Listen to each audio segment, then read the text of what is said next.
یہ ہے کہ حیدرآباد میں غیر معمولی اہمیت کا بک فیئر چل پڑا ہے. آپ تو جانتے ہیں بک فیئر کتابوں کا میلہ، اور یہ حج ہاؤس میں ہے. مجھے کل اتفاق ہوا جا کے دیکھنے کا. میں آپ کو بتا نہیں سکتا کہ میں کتنا متاثر ہوا. سب سے پہلے تو یہ کہ اس بک فیئر میں مجھے چھوٹے بڑے بچے، طالب علم، بوڑھے سب نظر آئے، اور مجھے خوشی ہوئی کہ ایسے کتب کو حاصل کرنے کے لیے لوگوں میں کس قدر اشتیاق ہے. بڑی خوشی کی بات ہے. چلے آ رہے ہیں.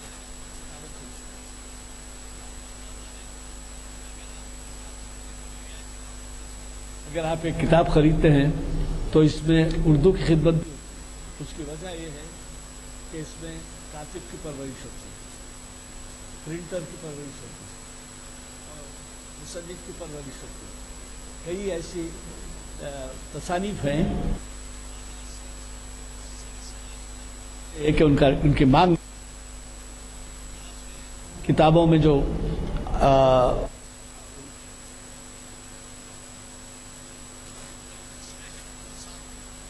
ان میں آپ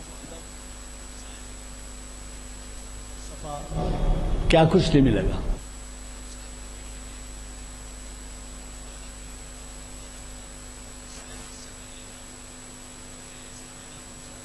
لیکن اب کا میلہ مجھے غیر معمولی نظر آیا. ضرور میں سے بہت قریب ہے، اور یہی نہیں بلکہ آپ کو ایک حال ہی میں ہمارے چلا تھا، ابھی اس کو انعقاد ہوا تھا اس کا. اس کے بارے میں یہ نیوز آئے تھے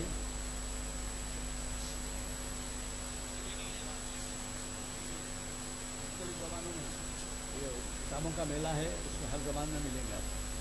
تو اس کے بارے میں یہ اطلاع آئی تھی کہ غیر مسلم حضرات زیادہ سے زیادہ یہ پڑھ کے خوشی ہوئی کہ مسلم حضرات کا مجھ سے کیا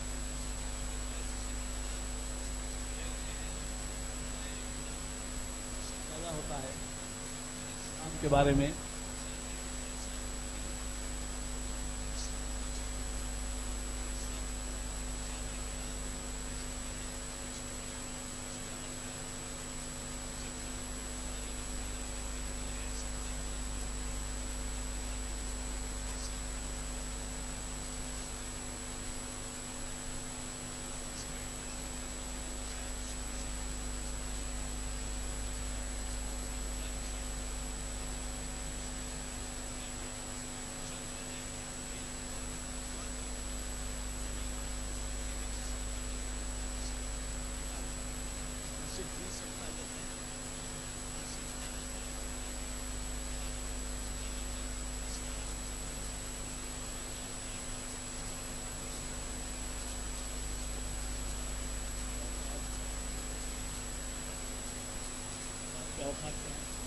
لیکن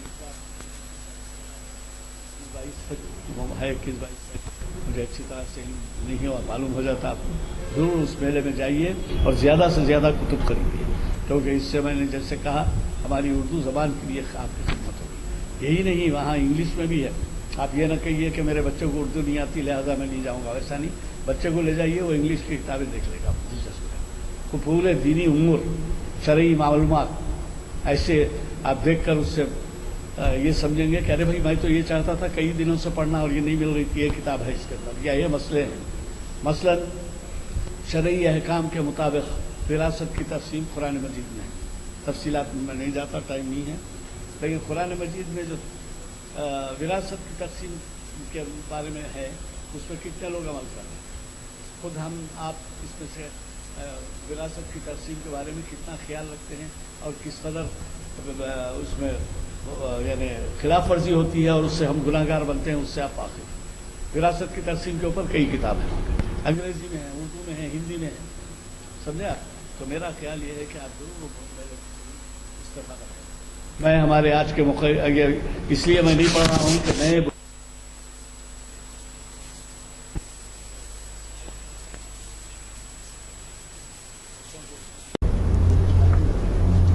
ربی اشرح لی صدری ویسر لی امری واحلل عقدۃ من لسانی یفقہوا قولی۔ محترم حاجی مقام غلام یزدانی صاحب،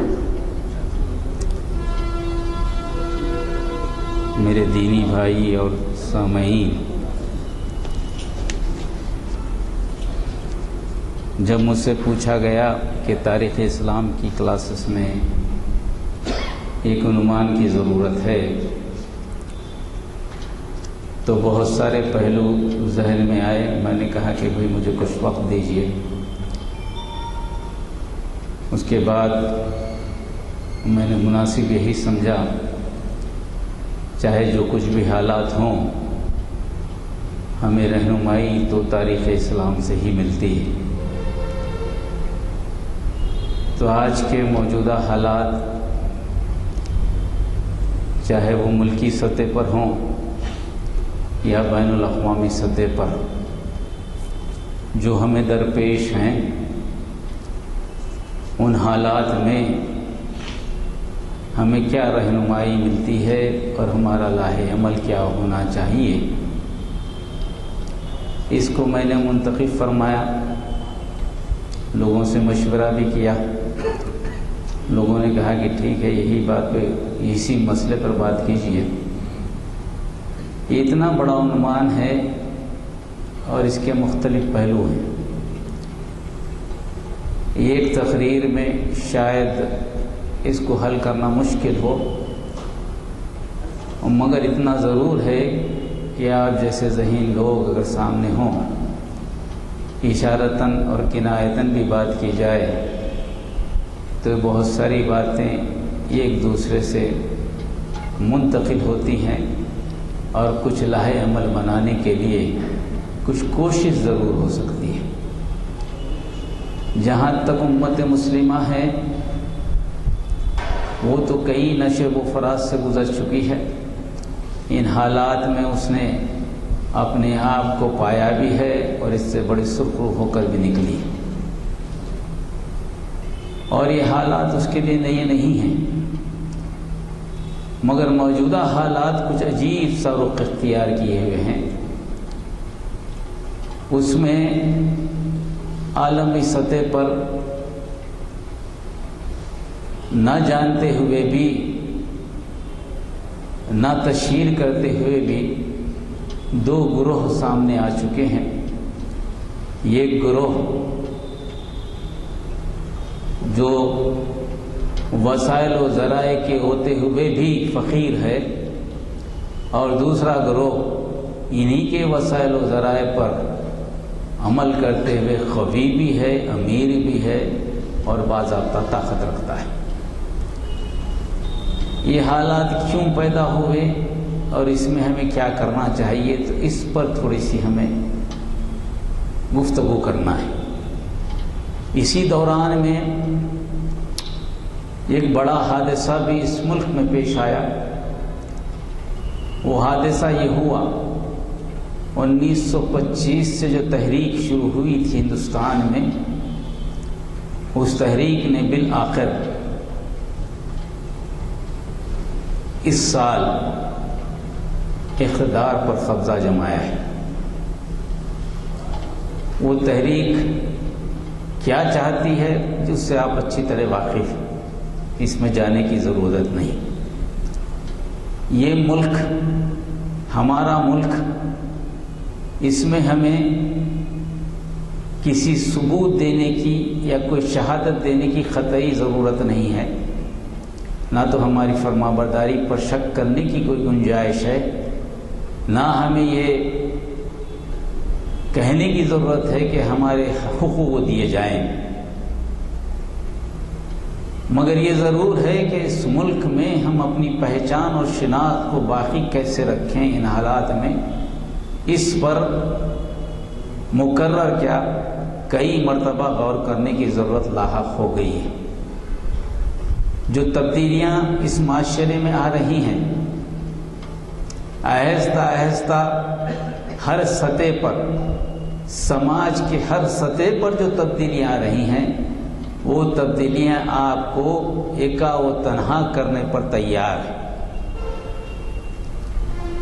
راستہ وہی ہے جمہوری راستہ، دستور وہی ہے سیکولر دستور، آپ بھی وہی ہیں اور آپ کے مقابل بھی وہی ہیں، مگر حالات کا رخ ایک دم پلٹ گیا ہے۔ اگر ترازو کا ایک پلڑا اس طرح جھک گیا ہے کہ آپ بالکل ہلکے نظر آتے ہیں، نہ جانے کتنا وزن آپ کے پلڑے میں ڈالا جائے تب جا کر آپ برابری پہ آئیں گے۔ کوئی چیز اور کوئی اصول، کوئی ضابط حیات ہمارے سامنے ایسا نظر نہیں آتا جس کو چن کر، جس پر چل کر ہم اس پر عمل کریں۔ مجھے مولانا آزاد کا وہ جملے یاد آتے ہیں جب انہوں نے تقسیم ہند کے وقت کہا تھا، میں چاہتا تھا کہ ہندوستان تقسیم نہ ہو، مگر فیصلہ ہو چکا ہے، اب میرے لیے پیاس کیا ہے۔ انہوں نے کہا کہ میں ہاتھ اپنے تم کو دینا چاہتا تھا، مگر تم نے ہاتھ میرے کاٹ کے رکھ دیے۔ تمہارا بوجھ میں اپنے کمر پر اٹھانا چاہتا تھا، مگر تم نے میری کمر توڑ دی۔ تمہیں میں اپنے پیروں پر لے کر بھاگنا چاہتا تھا، تم نے میرے پیر توڑ دیے۔ میں زبان سے تمہیں ہدایت دینا چاہتا تھا، تمہیں راستہ بتانا چاہتا تھا، تم نے میری زبان کاٹ کے رکھی۔ اب ایسے وقت بتائیے کہ میں تمہیں کیا کروں؟ ایسے وقت بھی اگر میں کوئی بات کہوں، چاہے اشاروں سے کہوں، سمجھانے کی کوشش کروں، تو مجھے یہ یقین نہیں ہے کہ تمہاری ذہنی کیفیت یہ ہے کہ میرے ان اشاروں کو سمجھ سکے۔ ایسے ہی کچھ حالات آہستہ آہستہ مسلمانوں کے لیے پیدا کیے جا رہے ہیں۔ اس وقت بھی اگر مسلمان خواب غفلت سے نہ جاگیں، یہ تو پٹیں گے ہی، لیکن آنے والی نسل کے لیے بھی کوئی اچھی مثال نہیں چھوڑیں گے، نہ ہی کوئی اچھا میدان چھوڑ کر گزریں گے۔ یہ بوجھ رہے گا، اپنا خود کا بھی بوجھ رہے گا اور آنے والی نسل کا بھی بوجھ رہے گا۔ اس لیے ہمیں سوچنا ہے کہ ہمیں کیا کرنا ہے۔ سب سے پہلے تو ہم اپنے مقابل کو دیکھ لیں کہ وہ کیا چاہتا ہے۔ وہ ایک سیاسی جماعت نہیں ہے جو اقتدار پر ہے، وہ کوئی سیاسی جماعت نہیں ہے کہ سیاست کا پلٹ ہو گیا، یا کوئی دوسری سیاسی جماعت نے کچھ غلط کام کیا، اس کی وجہ سے یہ برسر اقتدار آئی، اور یہ اتفاقی حادثہ ایسا تو ہوتا جاتا ہے کہ ایک سیاسی جماعت جیتتی ہے، دوسری سیاسی جماعت آتی ہے۔ ایسا نہیں ہے، یہ ایک نظریاتی تحریک ہے جس کی بنیاد اپنی پہچان اور شناخت کے ساتھ ہندوستان کو نیا رخ دینا ہے۔ جس بنیاد پر دستور بنا تھا، جسے سیکولر دستور کہا جاتا ہے، اس سیکولر دستور کی وہ نہیں مانتی، شناخت نہیں رکھتی، اور ایک کھلے عام کہہ رہی ہے کہ ہم پنڈت نہرو کے سیکولر دستور کو نہیں، اور نہ ہم ان تمام سیکولر حضرات جنہوں نے آزادی دلائی تھی ان کو ہم قائد مانتے ہیں۔ یہ کھلا اعلان ہے اس سماج میں۔ تو اس سماج میں کیا چاہتے ہیں وہ ہم آپ کو سب کو پتا ہے۔ یہ حق ہے ہر جماعت کا جو اقتدار پہ آتی ہے کہ اپنی مرضی چلائے، اس کا ہم حق تو ہم نہیں چھین سکتے، مگر اتنا ضرور کر سکتے ہیں کہ خود کی حفاظت کریں اور اس کے پنجے گاڑنے سے اس کو روکیں۔ یہ تو کر سکتے ہیں، یہ اختیار تو ہمیں حاصل ہے۔ اور یہ چیز صرف آج کے ہندوستان میں سوائے امت مسلمہ کے، سوائے مسلمانوں کے، کسی کے پاس اس کا حل نہیں۔ نظریاتی تحریک کا مقابلہ نظریات نہیں کرتے، نظریاتی تحریک کا مقابلہ حق کرتا ہے۔ ہم نظر اسلامی پیش کرنا نہیں چاہتے، ہم تو چاہتے ہیں کہ حق معلوم ہو۔ نظریات کی بنیاد مفروضات پر ہوتی ہے، مفروضات تو بھٹکتے رہتے ہیں، مفروضات اچھے بھی ہو سکتے ہیں، غلط بھی ہو سکتے ہیں، مگر اکثر مفروضات آدمی کی اپنی سوچ و فکر کے مطابق ہوتے ہیں، اور آدمی کی سوچ و فکر کبھی بھی کامل نہیں ہوتی۔ اس لیے ہمیشہ اندیشے ہوتے ہیں کہ بھئی کہیں نہ کہیں انسانیت کی بھلا و فلاح و بہبودی کو چاہتے ہوئے بھی انسان غلطی کر سکتا ہے۔ اسی لیے اس کے مقابل جو چیز پیش ہوگی وہ پیش ہوگی حق، جو سچائی کے علاوہ کچھ نہیں ہے، جس میں مفروضات نہیں ہیں، جس میں جو بات کہی جاتی ہے وہ سچ ہے، سچ کے علاوہ کوئی چیز نہیں، اور وہ یقین کی کیفیت سوائے اس امت کے کسی دوسری امت میں نہیں۔ اس کو پھر سے وہ رول ادا کرنا ہے جو اس سے پہلے آزادی کے وقت اس نے کیا تھا۔ اس وقت آزادی انگریزوں سے لی گئی تھی، آج آزادی سماج کے ان دشمنوں سے لی جانی چاہیے جو چاہتے ہیں کہ سماج کو ایک ہی سماج ایک ہی کر کر ایک ایسا رخ دیا جائے جو آپس میں نفرت و عصبت کی بنیاد پر قائم ہو۔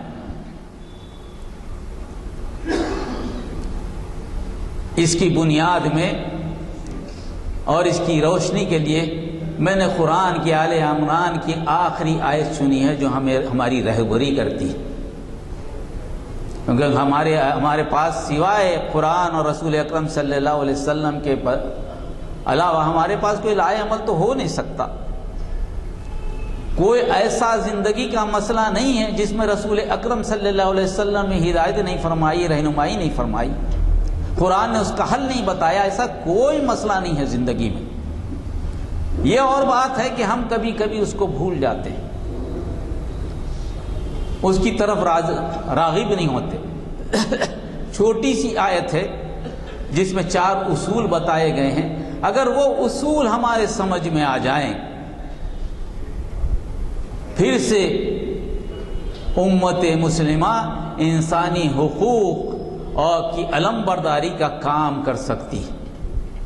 مسلمان کا کوئی کام کسی فرقے یا صرف مسلمانوں کے لیے نہیں ہوتا۔ مسلمان جب عمل کرتا ہے تو ساری انسانیت کے لیے کرتا ہے، اس کا ہر حکم سارے انسانوں کے لیے ہوتا ہے، اس کی تکلیف سارے انسانوں کی تکلیف ہوتی ہے۔ مسلمان کے آنکھ میں آنسو آئے تو انسان کی چبھن سے آنسو آتے ہیں۔ اسی لیے قرآن نے بار بار یا ایھا الناس یا ایھا الناس سے مخاطب کیا اور کہا کہ قرآن خود بھی ھدی للناس۔ تو یہ اس زندگی کو پھر سے حیات دینے کی ضرورت ہے، اس مردے کو پھر سے زندہ کرنے کی ضرورت ہے۔ یہ جو بدن ہے ہمارا جس پر روح سوار ہے، اس کا زاد راہ علم ہے، علم حقیقی۔ اگر اس کو علم حقیقی دیں گے یہ بدن صحیح رہے گا، ورنہ یہ بدن اچھا نہیں رہے گا۔ قرآن کی جو آیت میں نے چنی وہ یوں ہے، یا ایھا الذین آمنوا اصبروا وصابروا ورابطوا واتقوا اللہ لعلکم تفلحون۔ بنیاد بتا دی گئی ہے آپ کو، آپ مضبوط کیسے رہیں۔ یہ مارے کے حق و باطل ہمیشہ چلتا رہے گا، کوئی نیا نہیں ہے، مگر اس میں یہ ہے کہ اصبروا، صبر کرو۔ صبر کا مطلب کیا ہے؟ صبر کا مطلب جس مقصد سے تمہیں پیدا کیا گیا ہے اس مقصد حیات کو پہلے تم جان لو. تمہیں مومن کیوں کہا جا رہا ہے؟ ایمان کا کیا مطلب ہے؟ اسلام کیا ہے؟ امت کا کیا مطلب ہے؟ انفرادی طور پر، اجتماعی طور پر تم سے کیا مطالبات ہیں؟ پہلے وہ علم تو حاصل کر لو. اللہ کی ذات و صفات اور اختیارات و احکامات کیا ہیں؟ اس کی عبادت کیا ہے؟ عبادت کا مفہوم کیا ہے؟ پہلے یہ تو سمجھ لو. کیا تم اس بات کے لیے تیار ہو کہ تمہیں ہم نے جو زندگی عطا کی ہے، تمہاری زندگی، ہم نے تمہیں جو اختیار دیا ہے، عارضی اختیار، کیا وہ مکمل اللہ کو حوالے کرنے کے لیے تم تیار ہو؟ دیا ہوا ہمارا ہی ہے، کیا تم واپس کرنے کو تیار ہو؟ آنکھ تمہاری جو دی گئی ہم نے دی ہے، وہ آنکھ کو تم ہمیں دینے کو تیار ہو؟ کان ہم نے دیے ہیں سننے کے لیے، وہ کان کیا اللہ کو دینے کو تیار ہو؟ جسم کا ایک عضو جو اللہ نے دیا ہے، کو اللہ کو دینے کو تیار ہے؟ دل جو دیا ہے خیالات کا، قلب جو دیا ہے تمہیں، کیا اس میں تم اپنے احساسات یا اپنے نفسانی خواہشات کو رکھنا چاہتے ہو، یا اللہ کے خواہشات اس میں رکھنا چاہتے ہو؟ ابھی بچے نے ایک آیت پڑھی تھی، نفس مطمئنہ. نفس کے 3 درجات: نفس امارہ، نفس لوامہ، نفس مطمئنہ. نفس امارہ جو خواہشات کا غلام ہو، کسی بات کو نہ سنتا ہو، خواہشات کو سنتا ہو. کیا تم چاہتے ہو کہ وہ نفس تمہارا ہو؟ نفس لوامہ ایسا نفس جو غلطیاں بھی کرتا ہے، معافی بھی چاہتا ہے، کبھی خواہشات کی پیروی بھی کرتا ہے، کبھی اللہ کو بھی یاد کرتا ہے، بین بین رہتا ہے، کبھی یہ حاوی ہو جاتا ہے، کبھی وہ حاوی ہو جاتا ہے. اس درجے میں تم گزر رہے ہو. کیا اس کے علاوہ نفس مطمئنہ پر جانا چاہتے ہو کہ مکمل طور پہ اللہ کے حوالے کر دیا، اب جو حکم دے گا اللہ کریں گے؟ اگر اس کے لیے صبر کر رہے ہو تو یقین جانو کہ یہ صبر ہے، یہ اس کے لیے آسان نہیں ہے. یہ کوئی آسان بات نہیں پوچھی جا رہی ہے. اس کے لیے مشقتیں آئیں گی، اس کے لیے قربانیاں آئیں گی، جان کی قربانی، مال کی قربانی، وقت کی قربانی، خود اپنی قربانی. یہ صبر کے مراحل سے تم گزر جاؤ تو جب تم خود کو تیار کرو گے تو ایک ایسی امت سامنے آئے گی جو مقابلے کے لیے تیار ہوگی. یہی بنیاد ہے، ہر زمانے میں یہی بنیاد ہے. ایسے لوگ جنہیں معلوم ہے کہ دوزخ میں جانا ہے، جن خواہشات کی پیروی میں ہیں، وہ لوگ اپنے اصولوں کے پابند ہیں، وہ ہر قسم کی تیاری کر رہے ہیں. جو تم سے مقابلے پہ آ رہے ہیں، ان کو معلوم ہے کہ دنیا کے علاوہ کچھ میں موت آئے گی، ختم ہو جائے گا، معلوم.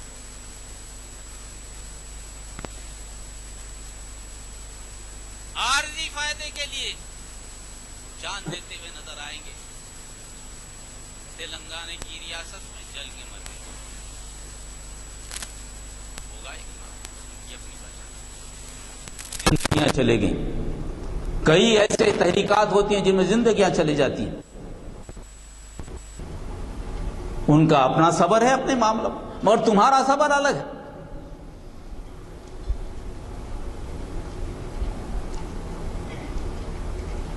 جب ان سے مقابلہ کر رہے ہو، ایک منظم جماعت سے مقابلہ کر رہے ہو، تو کیا تم منظم ہو؟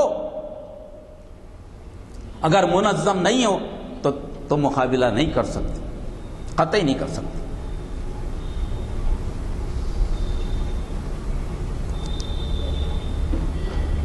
تو صبر کے اس میدان میں محاسبہ کرو، اپنی اکاؤنٹیبلٹی کرو، انفرادی طور پر، اجتماعی طور پر. مذہبی تعصب، مسلکی تعصب، یہ شیطان کے پیدا کرتا ہے، جو تمہیں خانوں میں بانٹ رہے ہیں، تمہاری امت واحدہ کو منتشر کر رہے ہیں، کیا اس کی قربانی دینے کو تیار ہو؟ وقت آ گیا، ہندوستان میں وقت آ گیا، آئندہ 4 سال میں جس نقطے پر پہنچے گا ہندوستان، اس میں آپ کو منتشر کر کے مارا جائے گا۔ مارا جا رہا ہے کیا؟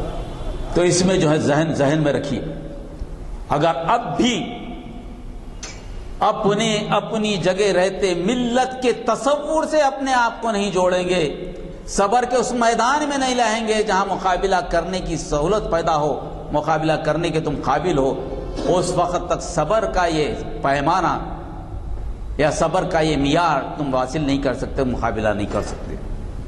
تو لاہ عمل بنانے کے لیے سب سے پہلے یہ ضروری ہے کہ اپنے آپ کا محاسبہ کرو۔ ایک منظم نماز سامنے ہے آپ کے، نظریاتی طور پر متحد ہے، معاشی طور پر مستحکم ہے، سیاسی اقتدار رکھتی ہے، قانون اس کے ہاتھ میں، عدلیہ اس کے ہاتھ میں ہے، دنیا کا یعنی سماج کا کوئی شعبہ ایسا نہیں ہے جو اس کے اختیار میں نہیں ہے۔ آہستہ آہستہ تم پر گرفت کر رہی ہے، تو اس کے لیے تو متحد ہونے کی ضرورت ہے۔ صبر کی جو کرائٹیریا ہے اس کرائٹیریا کو سمجھو۔ اس کے بعد جو دوسری بات کی وہ صابرو، جب مقابلہ آ جائے ان قوتوں سے، صابرو کا لفظ ایسا ہے جب دو گروہوں میں مقابلے کی نوبت آ جائے، 2 گروہ مد مقابل ہوں، وہی گروہ کامیاب ہوتا ہے جو صبر میں اول ہو، یعنی اپنے حق پر مستحکم، کہیں ڈھیلا نہ پڑے۔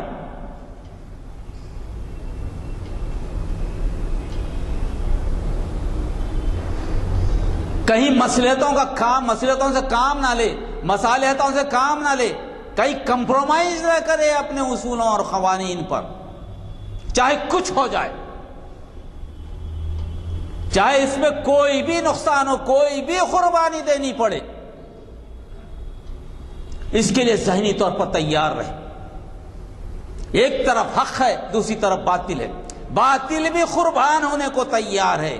حق میں اگر قربان ہونے کی صلاحیت نہیں ہے تو حق ختم ہو جائے گا، حق کہنے کا حق نہیں ہے اس کو۔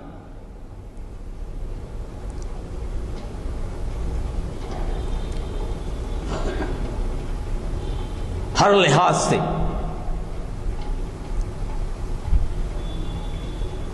اصولوں کی بنیاد پر زندگی کے ہر میدان میں، چاہے تشہیر کا میدان ہو، چاہے فائنانس کا معاملہ ہو، چاہے سماجی اصول ہوں، چاہے سیاسی اصول ہوں، زندگی کے ہر لمحے پر جہاں انسانی زندگی متاثر ہوتی ہے وہاں ٹکراؤ ہوگا۔ یہ ٹکرانے والی حالت ہے، وہاں ٹکراؤ ہوگا، ہر جگہ ٹکراؤ ہوگا۔ اب تک تو دہشت گردی سے ٹکراؤ تھا، دہشت گردی اب کوئی معاملہ نہیں رہے گی، زندگی کے ہر میدان میں ٹکراؤ ہوگا، چاہے تعلیم ہو، روزگار ہو، کوئی بھی معاملہ ہو، اس میں ٹکراؤ کی کیفیت پیدا ہوگی۔ اس کیفیت میں کیا آپ اپنے آپ کو تیار پاتے ہیں؟ دلیلوں کے ساتھ تیار پاتے ہیں؟ کوئی دلیل ہے آپ کے پاس؟ مقابلہ دلیلوں سے ہوتا ہے۔ کوئی آپ پر الزام لگائے، جواب دینے کو ہے آپ کے پاس؟ نہیں ہے تو پھر آپ کچھ نہیں کر سکتے۔ وہی تو ہو رہا ہے آج۔ کیا ہو رہا ہے؟ ہمارے پاس جواب دینے کے لیے کوئی پلاننگ نہیں ہے، کوئی منصوبہ بندی نہیں ہے، دبا دیے جا رہے ہیں، دب رہے ہیں۔ تو منصوبہ بندی کرنا، لائے عمل کی دوسری بڑی شکل ہے کہ کس جانب سے، کس طریقے سے حملے ہو رہے ہیں۔ سب سے پہلا حملہ آپ کا مدرسوں پر ہے، جہاں آپ تعلیم حاصل کرنا چاہتے ہیں۔ کہا جا رہا ہے کہ مدرسے دراصل بنیاد ہیں ان کی علیحدہ شناخت کے۔ دوسرا مسئلہ آپ کی مساجد ہیں۔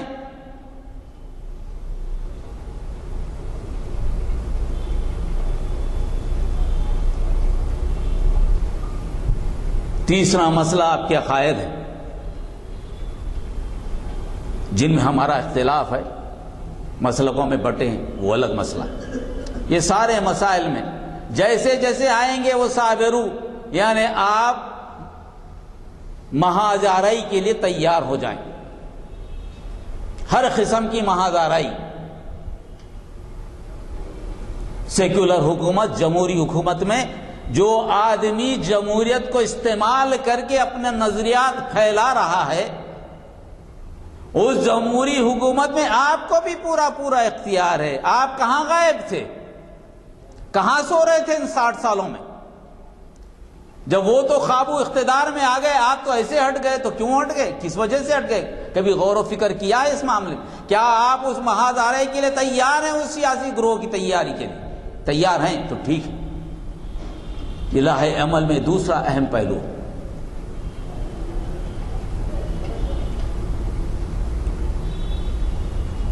وہ رابطو، یہ دراصل سرحدوں کی حفاظت کرنے کے لیے جو آلات حرب تیار کیے جاتے تھے کہ آدمی ہماری سرحد میں داخل نہ ہو، اس کی تیاری بھی کرنی پڑے گی بھائی۔ ہماری اسلام کی سرحدیں ایسی ہیں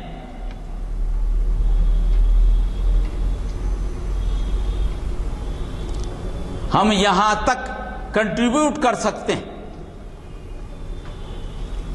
سیکولر دستور کے اعتبار سے، اس کے بعد ہم نہیں کر سکتے۔ یہاں سے ہمارا پرسنل اللہ شروع ہوتا ہے۔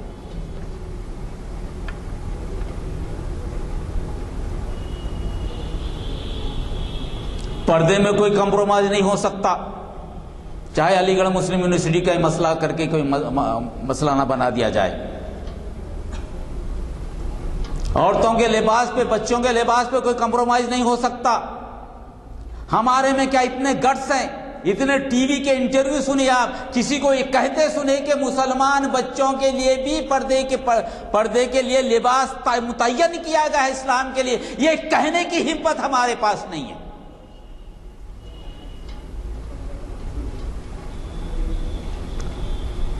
بڑے سے بڑا دانشور آتا ہے ہمارے پاس کا، یہ کہتا ہے کہ نہیں ہمارے پاس اجازت ہے کہ بچی جین پہن کے جا سکتی ہے، ڈریس کوڈ ہمارے پاس نہیں ہے۔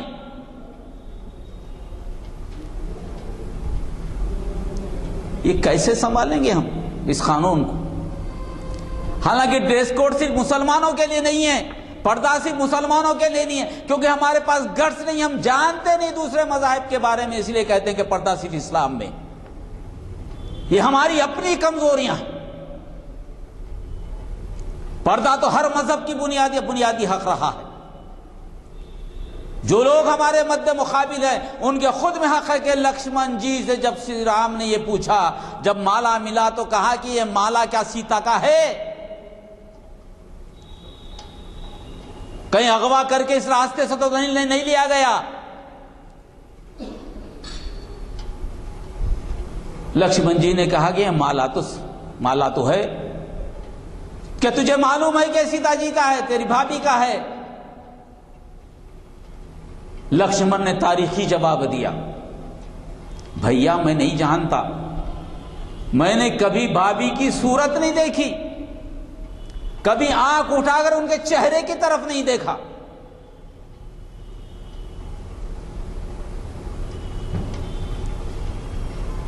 کتنے ہمارے پاس دھرمی کتابیں ہیں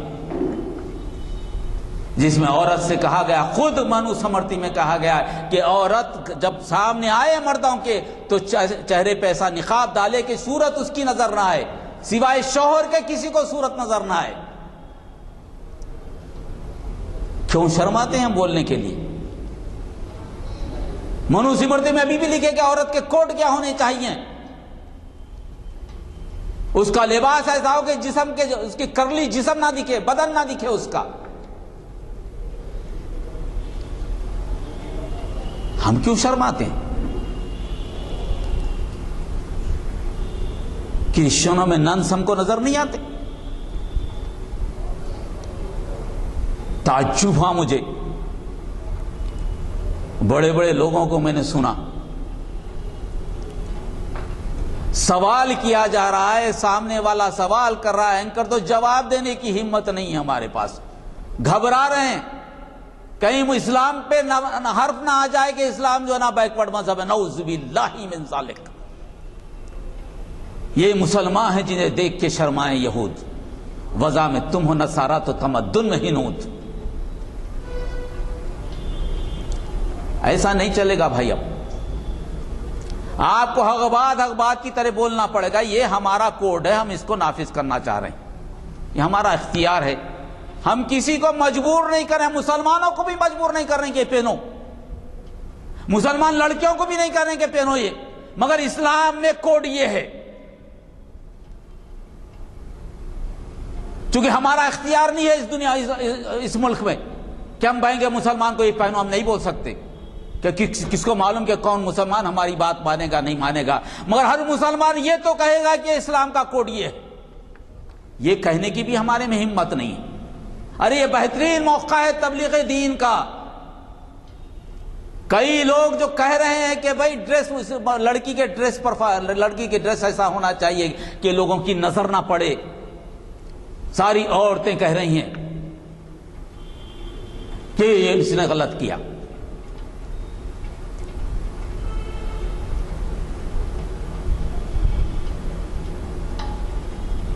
ایک آدمی نے سوال کیا کہ پردے سے کیا عصمت ریزی رک جائے گی؟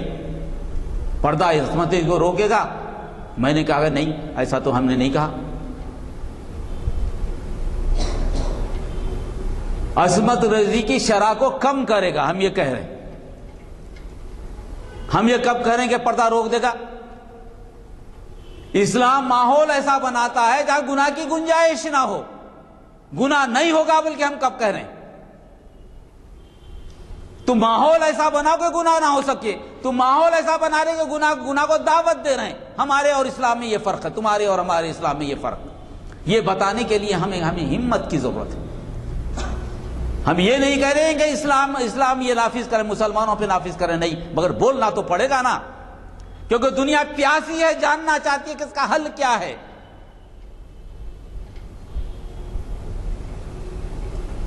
اڈوانی جی نے بھی کہا عصمت ریزی کی سب سے بڑی سزا تو یہ ہے کہ قتل کر دیا جائے۔ ارے بھائی تم آج کہہ رہے ہو، 1400 سال پہلے اسلام کہہ چکا ہے اس کو، یہ بولنے کے لیے کیا گھبراہٹ ہے؟ یہ وقت آ چکا ہے، جن لوگوں سے آپ کا مقابلہ ہے وہ ذہین لوگ ہیں، پڑھے لکھے لوگ ہیں، نظریاتی لوگ ہیں۔ یہ اور بات ہے کہ بھٹکے ہوئے ہیں، مگر اچھائی کو خراب کر رہے ہوں گے، مگر جب اچھائی اثر کرے گی دل پہ تو کسے معلوم کہ کون سی کیا تبدیلی آ جائے، مگر ان کے سامنے کوئی سلوشن تو پیش کرنے والا ہو۔ کیا وہ زمانہ یاد نہیں کہ حضرت عمر کیا کہہ کے گھر سے نکلے تھے؟ جب حق سامنے آئے تو کیا ہوا؟ وہی حضرت عمر ڈھال بن گئے اسلام کی۔ کسے معلوم اب تک جن لوگوں سے مقابلہ تھا وہ منافق تھے، ابھی آپ کے سامنے جو ٹھہرے ہیں نا، آپ کے مقابلہ کرنے کے علم کے ساتھ ٹھہرے ہیں۔ ہر آدمی پڑھا لکھا ہے، اس کا اپنے مذہب سے واقف ہے، اپنے اصولوں سے واقف ہے، اس پر ایمان ہے، یقین ہے اس کا کہ یہ بہتر ہے۔ کیا ہمارا یہ فرض نہیں ہے کہ اس سے بہتر کوئی چیز اس کے سامنے پیش کریں؟ کیا یہ لاہ عمل ہم نہیں بنا سکتے؟ بنا سکتے ہیں، مگر ہمت نہیں ہے۔ جو ایمان یہاں ہونا تھا وہ ایمان نہیں ہے، قلب میں وہ داخل نہیں ہو رہی چیز۔ قلب میں خوف ہے، قلب میں حسد، حرص و لالچ ہے، قلب میں شہوت ہے، خیالی ہے۔ یہ خیالی کو نکالنا پڑے گا۔ ان ہتھیاروں سے وہ رابطو کا جو مسئلہ ہے اس کے لیے تیار ہونا پڑے گا۔ یہ ہتھیار آپ کو تیار کرنا پڑے گا. جو آپ پر حملہ ہوگا اس کے مد مقابل اس سے بہتر چیز لوگوں کے سامنے پیش کریں آپ. اب بھاگنے سے نہیں ہوگا، مقابلہ آمنے سامنے. یاد دنیا میں دو ہی قوم ہوتی ہیں، دعوت دینے والی اور ایک مدعو. یہ گود اور دعوت دیتا ہے، یہ گود جس کو دعوت دی جاتی ہے. خدا نہ خواستہ اللہ ہم کو بچائے ہم دعوت دینے والوں میں سے بنے، دعوت ہم کو دی جائے ایسے افراد میں ہم نہ بنے، ہم مدعو نہ بنے، ہم داعی بنا کر بھیجے گئے ہیں. جو لوگ دعوت دینے کے لیے آ رہے ہیں کہ ہاں سارا دیش ہمارا نام کہلاتا تھا، اس کا نام یہ ہے، سارے لوگ اس نام سے پکارے جائیں گے. ہم کہیں گے کہ سارے لوگ جو پکارے جائیں گے مسلم پکارے جائیں گے، کیونکہ یہاں آنے والا پہلا انسان آدم علیہ السلام مسلم تھے، پیغمبر تھے، ان کا دین اسلام تھا. اس کی طرف راغب کرنے کا وقت آ رہا ہے. ہتھیار ایسے تیار.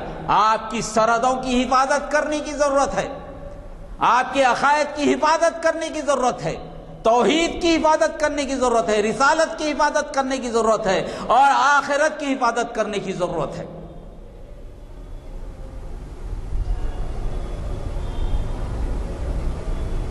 جب تک کہ ایک نمونے زندگی نہ ہو زندگی گزاری نہیں جا سکتی.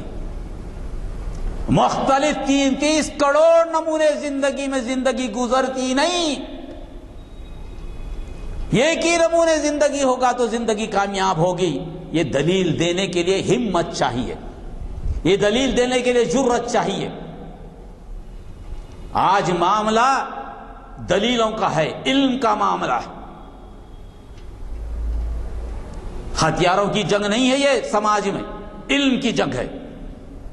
جتنے آپ کو ترجمان نظر آئیں گے ہماری مخالف جماعتوں کے، بڑے پڑھے لکھے، ان کی دلیلیں اتنی مضبوط ہیں کہ دوسری سیاسی جماعتوں کے پاس لوگ موجود ہی نہیں ہیں. ویسے کیوں؟ اس لیے کہ ان سیاسی جماعتوں کے پاس نظریات ہی نہیں ہیں. تو پھر ان کا جواب کون دے گا؟ ایسو کون بچائے گا؟ بچانے والے تو ایک ہی رہ گئے. اب اگر وہ بھی پیچھے ہٹ جائیں گے، کیا آپ چاہتے ہیں کہ اس ملک پر عذاب الہی آئے؟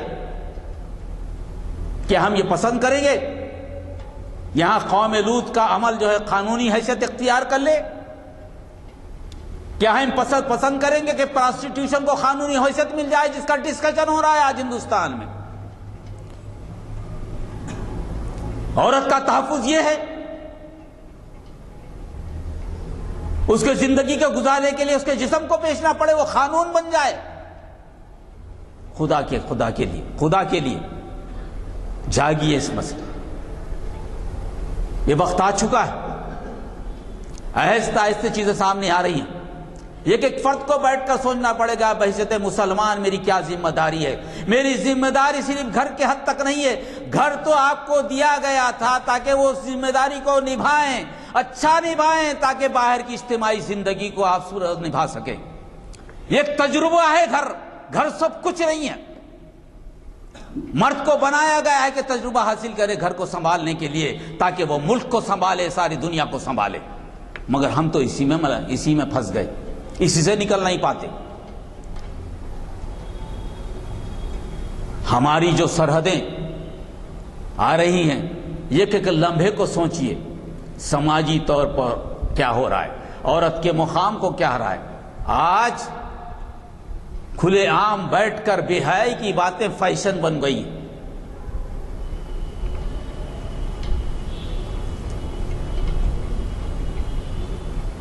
جس کی وجہ سے فیملی سسٹم ختم ہو رہا ہے.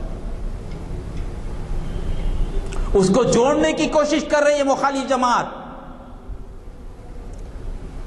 آپ جو اقتدار پہ جماعت ہے، وہ جماعت چاہ رہے کہ فیملی سسٹم، ہمارا جو نظریات ہے، ہمارے جو سسٹم ہے، وہ سسٹم کے اعتبار سے فیملی سسٹم جوڑے، ایک اچھی بات ہے.